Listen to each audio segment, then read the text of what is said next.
ఇష్టపడతా ఉన్నాయి.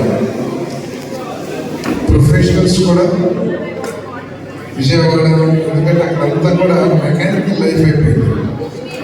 సాయంత్రానికి ప్రకృతి ఒడిలో సరిదేయడం అంటే ఎక్కడ కూడా బయటికి వెళ్తే ట్రాఫిక్ ఎక్కడన్నా కూడా గతంలో ఉండే విధంగా లేదు.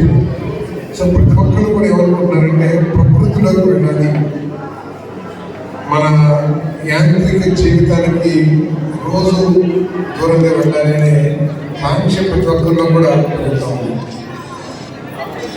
అంతేకాకుండా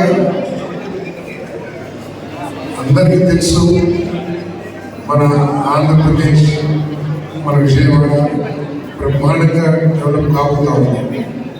దానికి